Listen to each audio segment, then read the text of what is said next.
देशको नागरिकहरूलाई समाप्त गर्ने यस्तो खतरनाक खेललाई महामारी भन्ने महाआतंकवादीहरू ध्यान दिएर सुन। गणतन्त्रात्मक मुलुकमा गणहरूका कुरा सुन्नुपर्ने अवस्थामा गणहरूका कुरालाई व्यवस्था गरेर जाँदा कुनै बेला भुसुनाले पनि ठुल्ठुला हात्तीलाई पल्टाउन सक्छ भन्ने कुरा पनि मध्यनजर गर्नुपर्छ। यसमा उहाँहरूले जुन दम्भ जुन हैसियत देखाइराख्नु भएको छ यसले कसैलाई पनि सहज ढङ्गले सम्बोधन गरेको छैन। डाक्टर भगवान कोइराला मेडिकल काउन्सिलको अध्यक्ष हुनुहुन्छ अहिले। हालसम्म भगवान कोइरालालाई नेपाली जनताले चाहिँ भगवानको रूपमा हेरिरहेको अवस्था हो, तर उहाँको चाहिँ जीवित क्यारियरमै उहाँमाथि प्रश्न उठ्यो र भोलि दानवको रूपमा उहाँको चरित्र समाजमा स्थापित भयो भने त्यो दिन के होला त्यो कुरा पनि एक्चुअली सोच्नुको लागि चाहिँ म मेडिकल काउन्सिल र चाहिँ त्यसका अध्यक्षज्यूलाई म आग्रह गर्न चाहन्छु। आज आएर हामीलाई भौतिकवादले गर्दाखेरि यो WHO जस्तो सङ्घ संस्थाहरू दिनदिनै उत्पादित हुँदाखेरि हाम्रो पूर्वीय सभ्यता आदि सभ्यताको संस्कारलाई डावाडोल पार्दै हाम्रो सम्पूर्ण जडीबुटीहरूदेखि लिएर हाम्रो धर्म कला संस्कार यहाँ नेवार समुदायको गुठी प्रथाहरूलाई जस्तो तहस नहस पार्दै आज हाम्रो मठ मन्दिर बन्द गरेर हामीलाई निरीह पशुको जुन जस्तो तुल्याइदिइरहेका छन्। समाजको आवाज.com। जय गोरख। विश्वभर कोरोनाको नाउँमा आतंक मचाउनेहरूमाथि कारबाही गर्नुपर्छ भनेर विश्वको 60% भन्दा बढी जनसङ्ख्या जागिसकेको छ, रोड प्रदर्शन गरिरहेको छ। युके बेलायतको प्रधानमन्त्रीले यस्तो जघन्य अपराध कोरोनाको फेभरमा, कोरोनाको समर्थनमा, कोरोना आतंकको समर्थनमा लकडाउन गरेर बेलायतको सम्पूर्ण नागरिक र देशको अर्थतन्त्रलाई, नागरिकको स्वास्थ्यलाई तहस नहस गर्ने कुकर्मतिर लागेको भनेर तिनलाई कारबाही गर्नुपर्छ भन्ने त्यहाँ धेरै ठुलो आवाज उठिरहेको छ। अब हाम्रो नेपालमा भने जसले यो कोरोना आतंकको विरुद्धमा आवाज उठाएर देशका नागरिकहरूलाई र देशलाई सुरक्षा गर्नको निमित्त अगाडि बढिरहेका छन्, उहाँहरूलाई कारबाही गर्ने भन्ने कति हास्यास्पद कुराहरू अगाडि बढाइरहेका छन्। अब यहाँ कस्ता कस्ता चाहिँ प्राकृतिक यहाँ उपचार सङ्गठनहरू छन्। यहाँ नेपाल परम्परागत आयुर्वेदिक चिकित्सा व्यवसायी सङ्घ, उहाँले चाहिँ हाल महामारीको रूपमा भइरहेको कोरोना भाइरस महामारी होइन, महाआतंक हो। देशको नागरिकहरूलाई समाप्त गर्ने यस्तो खतरनाक खेललाई महामारी भन्ने महाआतंकवादीहरू ध्यान दिएर सुन। यस विषयमा केही व्यक्तिहरूबाट यस भाइरसलाई के लेखेको छ अलिक बुझिएन। यो अब त्यसबाट उनीहरूको सार्वजनिक गरेको संस्थाबाट पनि यो लिन सकिन्छ। यो सन्दर्भमा निको गर्न सकिन्छ भन्ने खालको अभिव्यक्तिको सन्दर्भमा यस्तो संवेदनशील विषयप्रति यो चलानी नम्बर हो के दिएको छ, प्राकृतिक सङ्घको ध्यान आकर्षित भएको छ। यो कस्तो प्राकृतिक सङ्घको ध्यान आकर्षित भएको छ? यस्तो संवेदनशील जुन रोग लाग्यो भनेपछि आफै ठिक हुन्छ, यो एकदमै संवेदनशील। यहाँ चाहिँ अब जुन रोग लाग्यो भनेपछि मान्छेको सत्यानाश हुन्छ, अब त्यो कुनै पनि संवेदनशील छैन। यस्ता डाक्टरहरू, यस्ता प्राकृतिक चिकित्सकहरू दैट जनताले कारबाही गर्छ, तिमीहरूलाई जनताले कारबाही गर्छ। याद गर, यो देशमा जनतालाई आतंक मचाउनेहरू 75 जिल्ला, कतिवटा जिल्ला छन् सम्पूर्ण सिडिओहरू, याद गरेर राख। जबरजस्ती तिमीहरूले जनतालाई मार्ने काममा यहाँ के कुकर्म गरिरहेको छौ तिमीहरू। त्यस पछाडि भएको हुनाले आयुर्वेद चिकित्सा मूल्य मान्यता, अब यो अगाडिको त्यति राम्रोसँग आएको छैन। यस्तो कार्य नगराउन अनुरोध गरिन्छ। कथम कदाचित उपचार नै गर्न सकिन्छ भने निकायसँग समन्वय गरी अघि बढ्न सकिन्छ भनेर चाहिँ यहाँ चाहिँ आएको छ। यो अहिलेसम्म देखिएको थिएन। यो 8 महिनासम्म महामारीको नाउँमा चाहिँ यत्रो आतंक मच्यो। 3000 भन्दा बढी मान्छेहरूको यहाँ त आत्महत्या गराएर ज्यान लगिसके। 1 रुपियाँ खर्च नगरेर ठिक हुने कोरोनाको नाउँमा 30 अरब रुपियाँ लुटेर खाइसके। 1 हप्तामै 10 अरब रुपियाँ त स्टार्टिङमा खाए, 100औं अरब लुटेर खानलाई छुट्याएर राखेको छन्। खरबौं खरब देशको चाहिँ अब अर्थतन्त्रमा तहस नहस गरेर चाहिँ ध्वस्त गरेर फालिसके।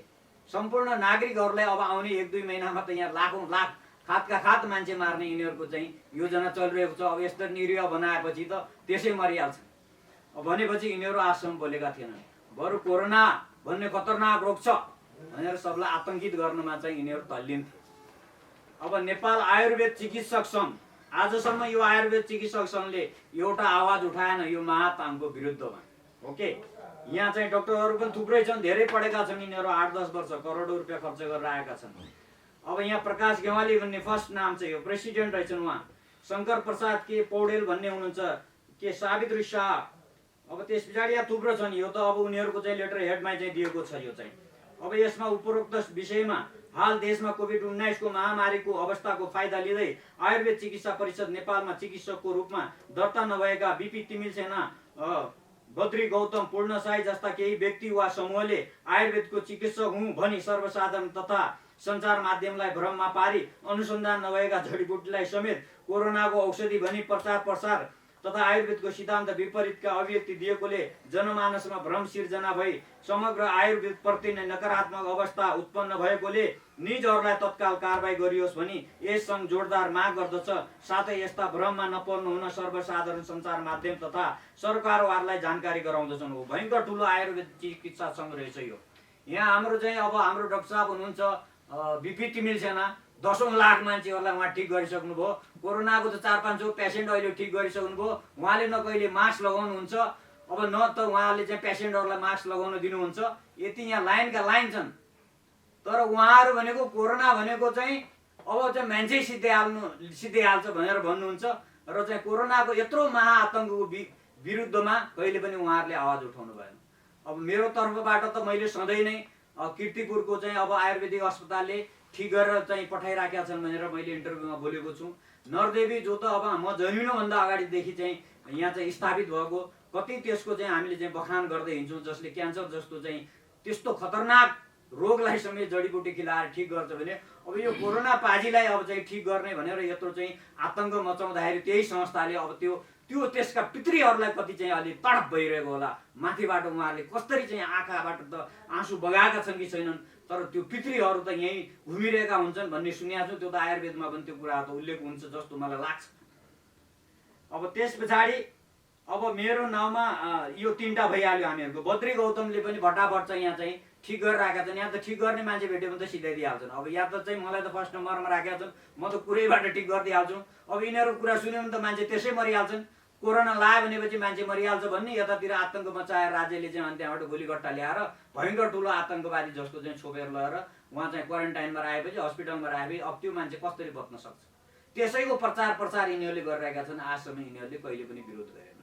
ट्रिटमेन्ट गरेर ठिक गर्यो होला, त्यो आफ्नो ठाउँमा छ, तर त्यहाँ मास्क लगाइरहेका हुन्छन्, सेनिटाइजर युज गरिरहेका हुन्छन्। आफूले चाहिँ उनीहरूले नजाने पनि विश्वभर चाहिँ यसको चाहिँ विरुद्धमा जो कन्ट्रीहरूले फेसनको रूपमा चाहिँ मास्क लगाउँथे युरोपियन अमेरिकन कन्ट्रीहरूमा, आज उनीहरूले नै यसको विरुद्धमा चाहिँ आवाज उठाएका छन्। अब हजारौँ हजार चाहिँ वैज्ञानिक मेडिकल डक्टर स्वयं त्यसमा चाहिँ लाएर विरोध गरिरहेका छन्। अब हाम्रो देशमा भने अझ पनि हामीसँग मेडिकल डक्टरहरू कनेक्सनमा आइरहेका छन्। अब मेडिकल काउन्सिल यति खतरनाक चाहिँ फेरि चाहिँ आतङ्क मचाउँछ, उनीहरूलाई जे पनि कारबाही गर्न सक्छ, विचाराहरूले बोल्न सकिराखेका छैनन्। अब अर्को छ फेरि यो चाहिँ योग एन्ड नेचुरोपेथी डक्टर एसोसिएसन नेपाल भन्ने यो मेरो पनि यसमा चाहिँ अब इन्भल्भमेन्ट छ। म पनि योग थेरापिस्ट हुँ। अब फेरि यहाँ योग थेरापिस्ट भन्न पाइँदैन रे। फेरि मैले एमएससी योग थेरापी गरेको, अनि के भन्ने त मैले चाहिँ एमए गरे भन्नु भएन। अब त्यहाँ मेरो पनि म पनि त्यसमा चाहिँ जोडिएको छु। अब नेचुरोपेथीका डक्टर हुन्, अब म पनि नेचुरोपेथीको डक्टर हुँ, तर म त 1 वर्षमा बनेको हुँ, उहाँ 10 वर्ष लगाएर चाहिँ बन्नुभएको। खोइ आवाज त कहिले उठाउनु भएन। 10 वर्ष पढेर आएको मान्छे त मभन्दा धेरै ठुलो डक्टर हो नि, म त 1 वर्ष मात्र पढेको। आवाज त उहाँहरूले निकाल्नु भएन। कोरोना भन्ने छ, मास्क लगाउनु पर्छ, सेनिटाइजर लगाउनु पर्छ, आजसम्म आवाज त निकाल्नु भएन। अब यहाँ चाहिँ अब यहाँ पनि त्यस्तै खालको चाहिँ हामीहरूको विरुद्धमा चाहिँ यसमा चाहिँ के कुराहरू लेखिएको छ। अब मेरो त त्यहाँ त हुँदैन दर्ता। उहाँ 10 वर्ष पढेर आउने, 5.5 वर्ष बिएनवाइएस गर्नेहरूको दर्ता हुने ठाउँमा मेरो 1 वर्षको दर्ता हुन्छ त हुँदैन। अब कोही 1 महिनामा पनि डक्टर भएर आउन सक्छ, उसले रोग ठिक गर्न सक्छ, त्यो चाहिँ डक्टर होइन। 10 वर्ष पढ्ने अनि त्यहाँबाट मान्छेलाई आतङ्कित गर्ने, आफै रोग ठिक हुने चाहिँ अब चाहिँ कोरोना भाइरसले मान्छे मरिहाल्छ, सखा भइहाल्छ भन्ने अरबौँ रुपियाँ देशको ध्वस्त गरिदिने, त्यहीँबाट चाहिँ अनि त्यहाँबाट एजेन्टको रूपमा काम गरेर त्यहाँबाट पैसा खाने, सबलाई सखाप गरिदिने। अब यस्ता यस्ता चाहिँ अब चाहिँ यहाँ सङ्घ संस्थाहरू छन्। अब कोरोनाको नाममा जसले आतङ्क मचाएको छन् उनीहरूलाई चाहिँ राज्यले कारबाही गर्नुपर्छ। अब कारबाही गर्ने निकायले नै आतङ्कमा चाहिँ आफू इन्भल्भमेन्ट देखाएको छ, तर पनि त्यस्ता कोही सच्चा देशभक्तहरू हुन्छन् जसको कारणले आज देश टिकिरहेको हुन्छ। अब खरबौँ रुपियाँ यसरी चाहिँ अब लुट मचाएका छन्, त्यसको चाहिँ अब सम्पूर्ण असुली उपर हुनुपर्छ। यत्रो मान्छेको चाहिँ ज्यान लगेका छन्, त्यसको माथि चाहिँ अब चाहिँ कारबाही हुनुपर्छ। र यी सम्पूर्ण जति पनि छन् कोरोना आतङ्कको नाममा लादिएका चाहिँ यी खतरनाक संयन्त्रहरू छन्, lockdown, quarantine, corona test, sanitizer, mask, अनि त्यस पछाडि लाएर यो चाहिँ कलर टोन, यो मोबाइलको यी सम्पूर्ण कुराहरू जति पनि छन् यसको नाउँमा सम्पूर्ण कुरा प्रतिबन्ध हुनुपर्छ। यी सम्पूर्ण कुरामा जसले चाहिँ हाम्रो नेपालका नागरिकहरूलाई आतङ्कित गराउँछ तिनीहरूलाई कारबाही गर्नुपर्छ। राज्यले गर्दैन भने जनताले गर्नेछन्। जय गोरख। आज हामी जुन परिस्थितिबाट अगाडि बढ्दैछौँ, संसारका हरेक गतिविधिहरूलाई हेरेर नेपालको अहिलेको अवस्थालाई मध्यनजर गर्दा हामी पूर्वीय दर्शनको सबभन्दा महत्त्वपूर्ण शिक्षा र पद्धतिबाट हुर्किएका त्यही कल्चरले हाम्रा घर परिवार समाज अगाडि बढ्दै गरेको अवस्थामा आज विषम परिस्थिति जुन किसिमले अगाडि आयो यसलाई हामीले सहज ढङ्गले कसरी जान सकिन्छ त? हाम्रा शिक्षा पद्धतिहरू, हाम्रा पूर्वीय दर्शनका शिक्षाहरूले हामीलाई कसरी डोर्याउन सक्छन् त भन्ने विषयमा पनि उत्तिकै महत्त्व थियो। यद्यपि अहिले पश्चिमेली साहित्य, पश्चिमेली संस्कार, पश्चिमेली दबावबाट जुन किसिमको गतिविधि नेपालमा प्रवेश गर्यो यसले हामीलाई, हाम्रो समाजलाई, हाम्रा घर परिवारलाई, हाम्रा उद्योग धन्दाहरूलाई, हाम्रा श्रमिकहरूलाई र हर घरमा, हर व्यक्तिमा ठुल्ठुला सङ्कटको अहिले सामना गर्नु परिरहेको छ। त्यसकारणले यो गणतन्त्रात्मक मुलुकमा गणहरूका कुरा सुन्नुपर्ने अवस्थामा गणहरूका कुरालाई व्यवस्था गरेर जाँदा कुनै बेला भुसुनाले पनि ठुल्ठुला हात्तीलाई पल्टाउन सक्छ भन्ने कुरा पनि मध्यनजर गर्नुपर्छ। यसमा उहाँहरूले जुन दम्भ, जुन हैसियत देखाइराख्नु भएको छ यसले कसैलाई पनि सहज ढङ्गले सम्बोधन गरेको छैन। त्यसकारणले एउटा सामान्य फ्लूहरूलाई ठुल्ठुला भयावह रूपमा प्रस्तुत गरिने घटनाले संसारभरि नमानेको अवस्थामा नेपालले चाहिँ मान्नै पर्छ भन्ने बाध्यात्मक स्थिति हामीलाई सिर्जना गर्न पनि उहाँहरूले हुँदैन। त्यसकारणले हामी जुन परिस्थिति, जुन परिघटनाबाट अगाडि बढ्दैछौँ, आज स्कुल बन्द छन्, व्यवसाय बन्द छन्, घरहरू बन्द छन्, अनि सिङ्गो सडक बन्द छ। साराले काम गरेर खानलाई योजना बनाएको छ, काम गर्नुको निम्ति कसैलाई परिस्थिति, महत्त्वपूर्ण परिस्थिति सिर्जना गरेको छैन। त्यसैले पनि हामीले यहाँहरूलाई अहिलेको बागडोर सम्हाल्नेहरू हिजो सडकमा हुनुहुन्थ्यो, त्योभन्दा अघिल्लो अर्को सडकमा थिए। यसरी के बुझ्नु पर्यो भने समाज एकपछि अर्को रूपान्तरण हुँदै जाँदैछ। समाजले नयाँ आयाम खोजिरहेको छ, नयाँ पुस्ताले नयाँ संस्कृति र समाज परिस्थितिको सिर्जना खोजिरहेको छ। यस्तो अवस्थामा बन्धक बनाएर राखेर जुन देशलाई निकास नदिने, समाजलाई निकास नदिने, व्यक्तिलाई निकास नदिने जुन परिस्थिति सिर्जना भएको छ, अझ माफिया किसिमले समाजलाई चलाउन जुन दुस्साहस गरिँदैछ, यो वास्तवमा हाम्रो निम्ति, समाजको निम्ति, देशको निम्ति त्यति मजाको कुरा होइन। यसले त्यस्तो सहयोग उहाँहरूलाई पनि गर्छ जस्तो लाग्दैन। त्यसकारणले सिसाभित्रको कोठामा बसेर बाहिर ढुङ्गा नहान्नको निम्ति अहिलेका समाजका बागडोर सम्हालेका व्यक्तिहरूलाई यसै मार्फतमा अनुरोध गर्छु भनी मेरा 2 शब्द अन्त्य गर्छु। धन्यवाद। नमस्कार। विज्ञहरूले धेरै कुरा भनिसक्नुभयो, त्यस कारणले त्यो पाटो म जान चाहन्न। कोरोनालाई महामारी भनिएको छ, यो महामारी होइन महाषड्यन्त्र हो भन्ने कुरा विश्वव्यापी रूपमा र स्वदेशी रूपमा पनि आइसकेको छ, विज्ञहरूले भनिसक्नु भएको छ। त्यस कारणले यो विषयमा म धेरै जान चाहन्न।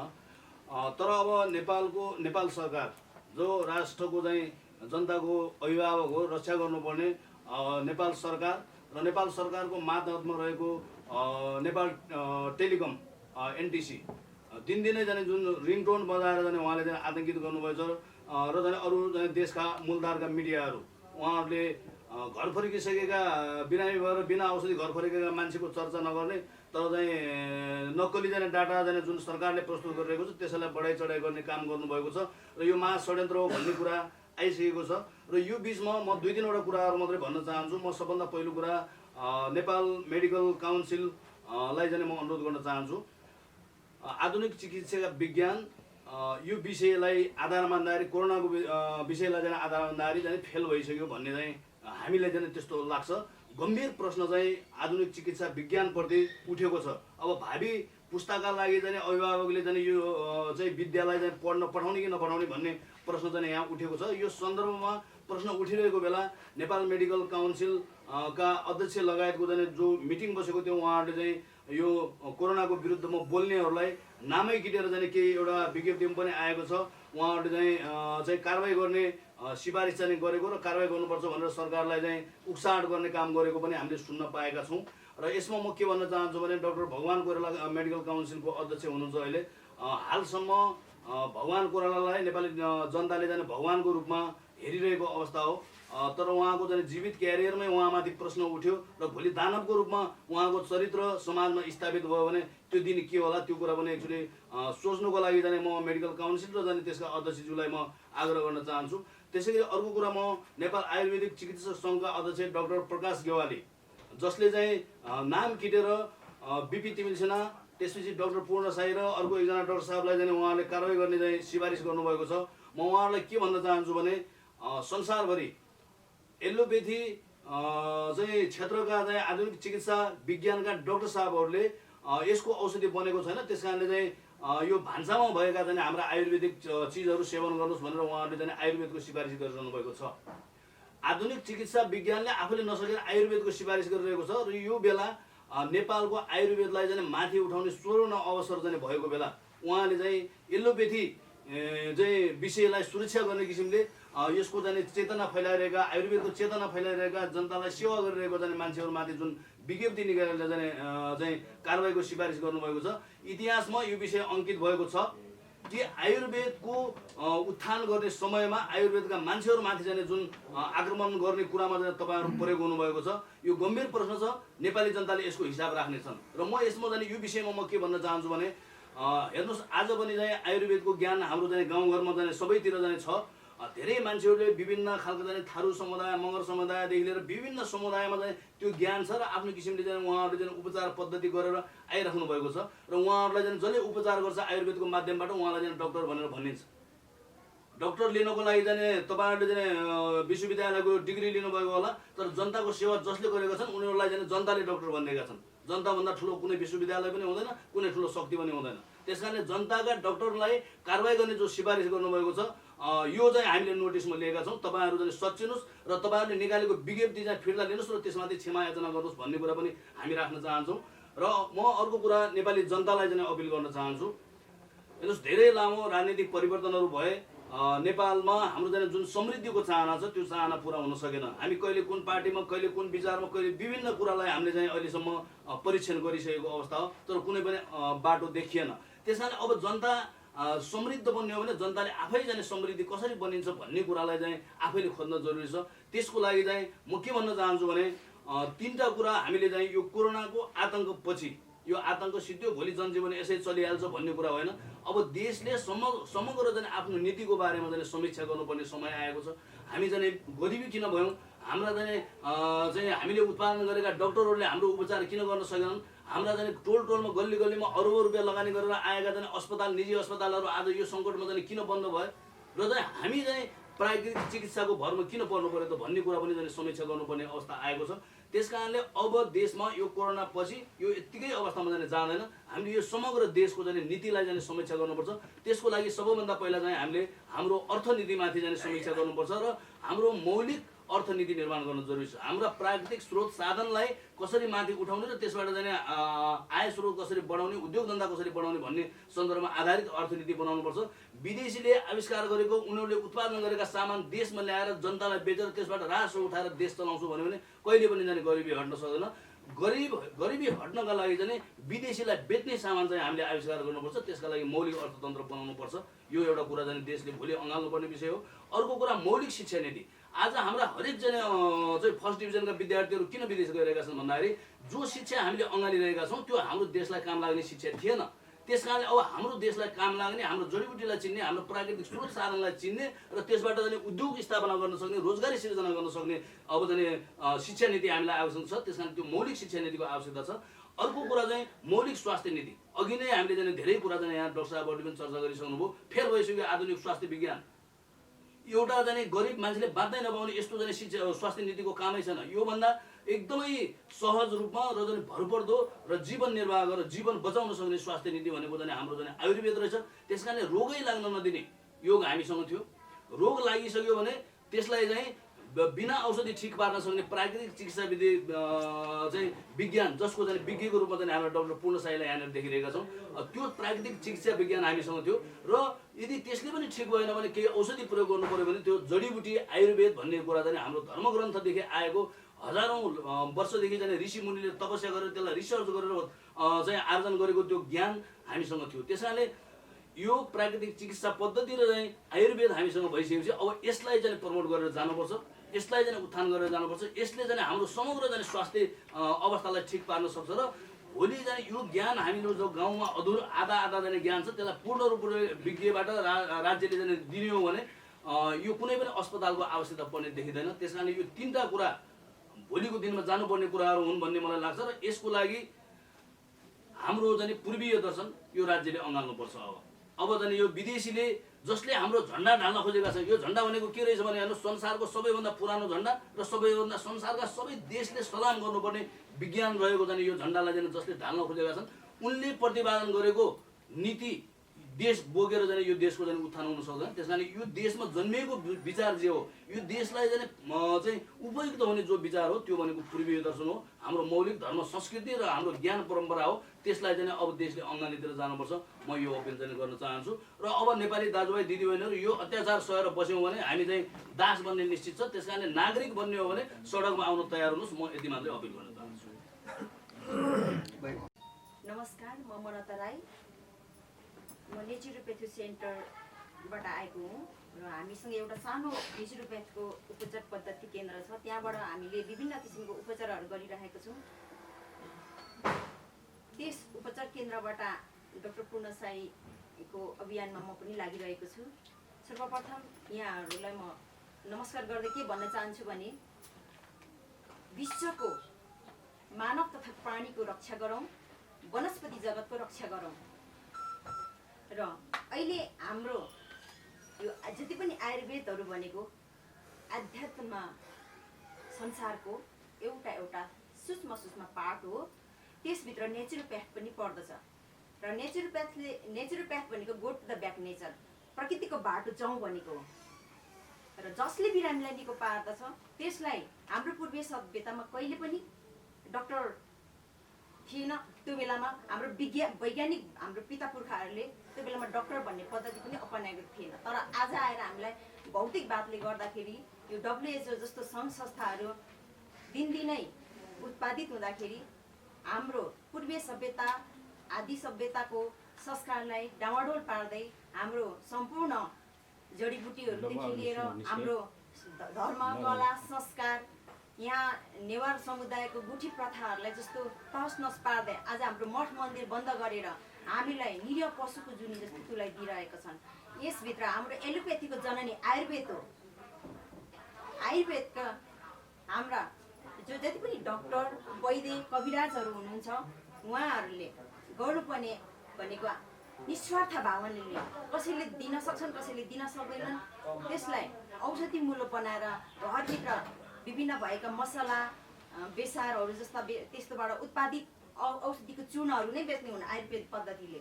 र नेचुरल पद्धतिले डाइरेक्ट हामीसँग पृथ्वीमा भएको कनेक्टेड रेहरू र सूर्यबाट आउने चन्द्रमाबाट आउने विभिन्न तारामण्डलबाट आउने रेहरू अपनाएर र लगायत विभिन्न किसिमको उपचार ऊर्जाको थेरापीहरू अपनाएर गरिने पद्धतिलाई नेचुरोप्याथ भनिन्छ।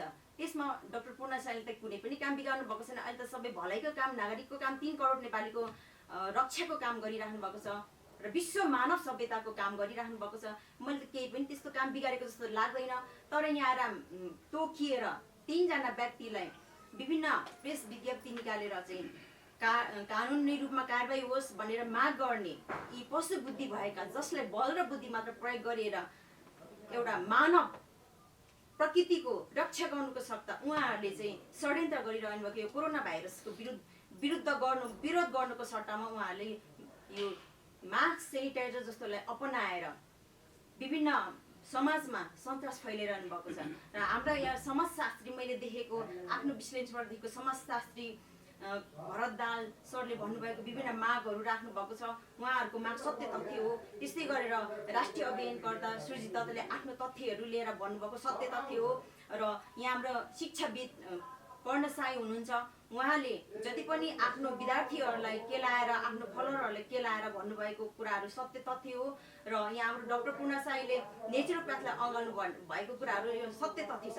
र यहाँ कसले के WHOका महाएजेन्ट भगवान कोइरालाहरू जस्ताले बोलेर हुनेवाला केही छैन। जो स्वयं दण्डित हुनेछन्, उनका सन्तान, भावी सन्ततिहरू छन्। यहाँ कोइराला पद्धति अपनाएर हुनेवाला छैन।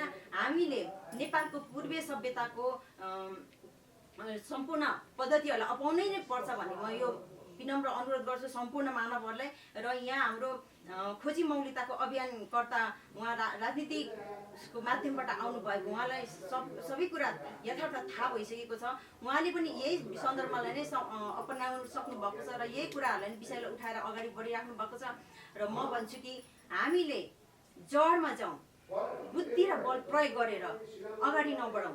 बुद्धि र बलले यो कुर्सीको अध्ययन गर्छ, हामी विवेक चलाउँ, विवेकले हाम्रो अस्तित्व खोजी गर्दछ। र हामी जो कोहीमा पनि विवेकको कमी भएको कारणले गर्दा आज व्यक्तिगत निज स्वार्थको लागि चाहिँ युद्ध लडिरहेको देखेको छु।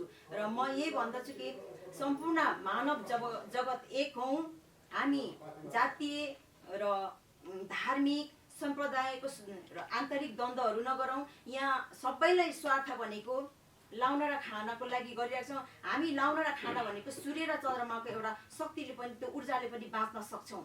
नत्र पूर्ण साई 5 महिनादेखि उहाँले भोकै बसेर एउटा जुस र फलको भरमा मात्रै पनि उहाँले अहिले यो यस्तो कर्मको सिद्धि गरिसक्नु भएको छ। र त्यसमा मैले पनि महिनौँ दिनसम्म खाना नखाएर बसेको, नुन नखाएर बसेको महिला त म पनि हुँ। त्यसमा मैले पनि आफूलाई परीक्षण गरेर म आध्यात्मिक रिसर्चमा गइरहेको छु। र म यही चुनौती गर्छु कि अहिलेका भौतिकवादीहरूलाई, अहिलेका WHOका एजेन्टहरूलाई म यही चुनौती गर्छु कि तपाईँहरू एक जना, सबैलाई त म एकैचोटि बुझाउन सक्दिनँ, तर एक जना मेरो रिसर्चमा आउनुहोस् र के रहेछ हाम्रो संस्कार, के रहेछ नेपाल र नेपाली मानव के रहेछन् भनेर हामी अहिले सिधै विदेशी संस्कार जसलाई हामी हुन्छ पश्चिमी कल्चरलाई कपी नगरौँ र यहाँ हाम्रोको मौलिक हक, हित, अधिकार के छ त्यसलाई सुरक्षा गरौँ।